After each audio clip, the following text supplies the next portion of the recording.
Hey guys, it's Retro Rose here, and welcome back to another Mushy Monday where we play cute, cozy games. And today we're going to continue our life beginning and always.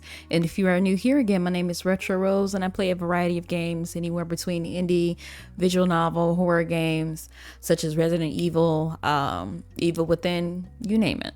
And I hope that after this video that you like and subscribe and become a part of my Rose Garden so I can bring you guys more content. Just let me know what you guys like to see me play it. I'm totally down for it.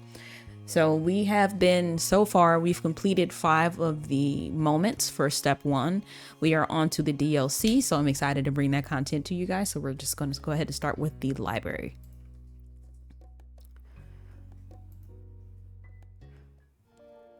Every year, the Sunset Bird Memorial Library held a summer reading program. Your moms and Lizzie were biggest fans of it, Mom and Mommy because it encouraged reading and Lizzie because she could win prizes. When it came to what you thought of having to read a bunch of books and then going to the library with a competitive Lizzie, I didn't really care. It was just something you did every year. You didn't question it much. Lizzie didn't like when you teased her during the teen quiz, but she seemed to like that you were there helping her either way. You and Lizzie went with Shoal before, and this year you've brought Cove too. His dad had been over the moon about Cove being included, that he'd driven all 4 of you. You had never been in Cove's dad's car before. It seemed a lot shinier than your mom's. After herding the group inside, Mr. Holden gave you all a wide wave with the arm that has a stingray on it. Have fun, kids.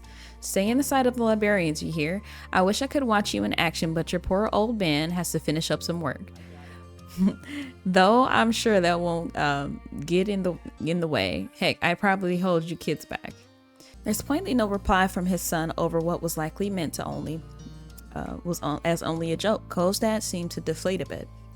I'll swing around again when this shindig's over. Yeah, you can go home now. Oh, you don't have to throw me out the door. Your sister, already in full competition mode, cut him off for once. Cole looked grateful that she was there. We have to go find a table, Mr. Holden. Can you talk to Cove after we've won? Okay. See you in about an hour. Have fun. Did I say that already? My advanced age is really catching up to me now. Bye, Dad. Bye, son. Oh, okay. So I know the relationship between Cove and his dad is still probably really rough right now, given their circumstances. But I hope that as time progresses that he gets closer to his dad, because I feel like his dad is really trying. But again, I don't know the backstory to that. Yeah, so I really hope that things with them get better over time. I know that sometimes things could be difficult between the child and the parent, depending on the circumstances, since their parents are separated. If I understand, they may be divorced. So that's kind of the indication I'm getting. You could definitely correct me if I'm wrong on that in the comments.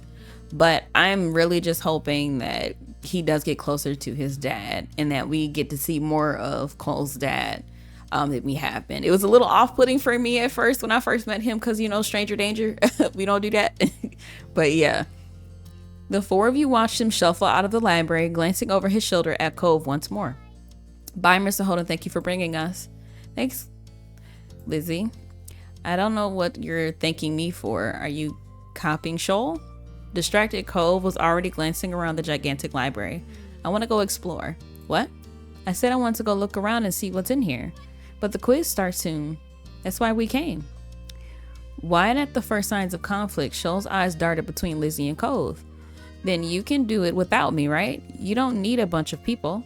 Didn't your dad say to stay with the librarians? You shouldn't go somewhere by yourself. Cole leveled an unimpressed stare at the both of them, then his eyes met yours. Why are you looking at her? Rose is with us. Rose, do you want to come with me? Ah. I'd rather go explore. Yes. Cove looked surprised but happy at the same time. You never really thought about exploring the library before. It sounded more like fun than the same old thing. Fine, let's go, Shoal. Okay. See, for me, it's I have no issues with like quizzes and things like that, but it's like if I'm doing the same thing over and over again and I'm like, I'm probably down to explore, because I love exploring libraries and bookstores. You could probably find me sitting somewhere like on the floor with like a manga or something, or a really good romantic novel. It's just chef's kiss. Her arms folded, your sister stormed off. Shoal had the race to keep up with her. She seems to care a lot about that. That's just how Lizzie is. I don't like it. Since you've been here a lot before, could we play hide and seek? Hide and seek? Not exploring? Yep. If I'm searching for you, you're searching for me. We'll really have to look at everything. You weren't entirely sure how effective that would be, but couldn't say he was totally wrong. And I can tell, like, through these moments, I can see Cove's personality coming out more, and he's more excited and he's happier, and like, instead of feeling more gloomy and somewhat bashful. I'll hide first. Decision made. Cove took off towards the back of the library. You've already agreed to play with him instead, so you covered your face and waited for 10 seconds. When you looked up again, he was nowhere to be seen. You glanced over towards the way he went. Cove hadn't had much time to hide, but he was already invisible. The place you decided to check was behind the solar panel model. Your library's solar panel display was pretty neat. It had all the planets from the sun on out, and it had its own little section hidden in the science books. But you saw a tiny pair of familiar suits poking out from under the earth, so you could learn about it. Hey there. Look at that. Oh, hey. He turned back to the earth in his tiny moon. From this spot, I think it's supposed to be a solar eclipse. It kind of blocks out the sun. You look at it and tilt your head. He was right. The thing was something you always walked by, but you never noticed that before. Hide and seek did seem to work out for finding interesting things. Now, your turn now. I'm going to cover my eyes and count to 10. I promise I won't peek. While Cove had his eyes securely behind the palms of his hands, you went to go hide. In the fantasy section. You decided to hide from Cove in the fantasy section. He never really mentioned being interested in fantasy, so you had a pretty good odds of hiding for a while there. If he'd pay attention to it or read it much, he might just glance over it. And you were right, sort of. He left you waiting for a while, long enough that you eventually pushed yourself to your feet to stretch your legs. You won the round, but Cove wasn't even trying over the edge of the shelf. You saw him standing and staring at a bunch of books. Do you want to stop playing or something? Cove froze in place. Ah, sorry. I was gonna come find you soon. It's alright, what's You gestured at the shelf full of books and the one in his hand that had clearly been taking up all of his attention.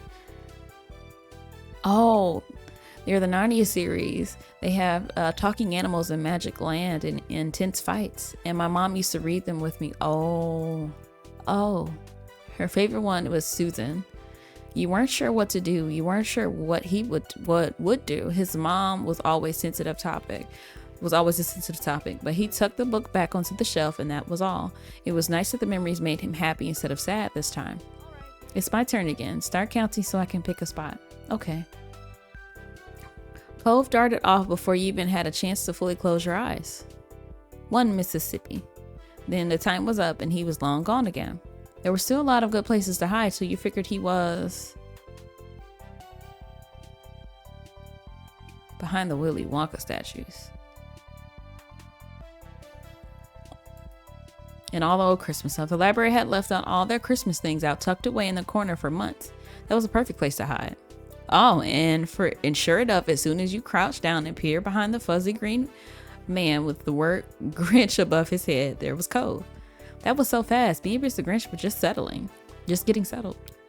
You looked at the gigantic, frowning doll. It seemed to be scowling at you, the way it did at everybody all the time. All the little kids are scared of him. So Shoal. I'm not surprised. I didn't think he's funny looking. Let's keep playing. I need to do good in at least one round. He put his hands over his eyes, but before you could run off again, a librarian approached the two of you. Kids, I've been looking for you. Cove peeked between his fingers at the stranger. Us? You must be Cove. Your dad told me he was waiting by the entrance. Cove blinked, mouth open like he was going to say something, then glanced down at his pink cast. It's pretty clear giveaway. Sure. Is my sister Lizzie with him? She's taller than us and she has orange hair. You're Rose, right? You nodded. Phew, found both of you at once. That's right, she's with him. Little guy with freckles. Come on, let's go. Get you reunited so we can close up for tonight. We've been playing for that long. Uh-oh. Ready to go home, you and Cole followed up front where the ragtag group of family members and Shoal were all waiting. There you are. She was pouting. You could tell from all the way across the room, and it was only that much more obvious as you got closer. Did you win? We came in second. Hey gang, I thought you'd have been with the whole time, Cove. I'm glad you didn't just go off by yourself at least. Cove glanced over at you, then back at his dad. Me too. A broad smile spread over Mr. Holden's face. Even so, next time you should... Cove? Cove's dad glanced around, slightly frantic, but Cove, just like always, had snuck off without thinking to say anything. He's leaving. Cove trying to be the first one to the car.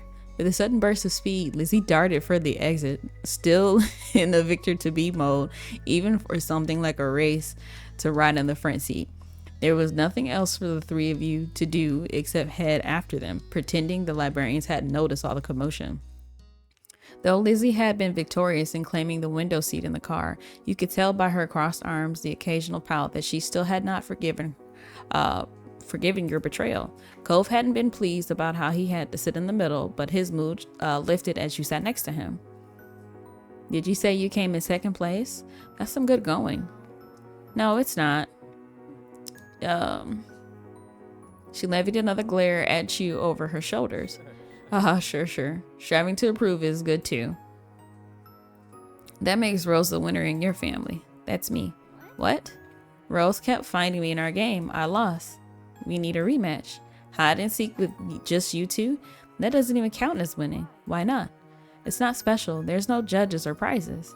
You eyed the seat that she'd fought so hard to win. That wasn't much of a prize either. Dad? Yes? You could see Cove's dad's eyes in the rearview mirror, suddenly attentive to his son's call. We need a prize. As a matter of fact, Mr. Holden focused intently on the road ahead as though a suitable reward to please Cove might appear before him. Right, the big thing on the flyer for this was the chance to get a free pizza coupon, wasn't it? How about I call up to takeout place and we can have pizza at home for dinner? Lizzie huffed, pulling her arms closer to her chest. Is Mom even gonna let you take pizza from Mr. Holden? We'll see. I'll ask her. I'll talk to all of your moms about this. Thanks, Cove's dad. Thanks. Yeah, thanks, Dad. You're welcome. I do what I can. But you really should have stuck with your group. The quiz would have been fun, but it was planned when I dropped you off. We stayed together, didn't leave the library. I'm glad for that. I am. Well, there's a lot of trouble you can get into, even if you do have a buddy along for the ride. Just be careful next time. I worry about you, and I bet Rose's parents wouldn't want her running off unexpectedly either, okay, son? Okay. That's my boy now. Enough guff from your old man. Let's decide what kind of toppings we're going to get. Pepperoni. Sounds good. Anything else? And the conversation continued from there with the debates on what's best to put on a pizza for the rest of the drive. Mr. Holden wanted anchovies. And I think the three kids in the car had to band together to explain how gross they were. The way Cole's dad laughed up in the front seat made you wonder if he was doing it on purpose.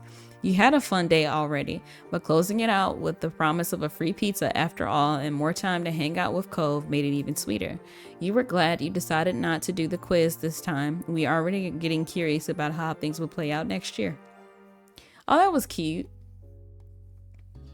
Well, that was the library, you guys. So thank you for joining me for another moment, and we'll tackle the ghost moment next time. So again, if you are new here, thank you for watching the entire video, and I hope you like and subscribe, and I'll catch you next time on the next Mushy Monday. Bye.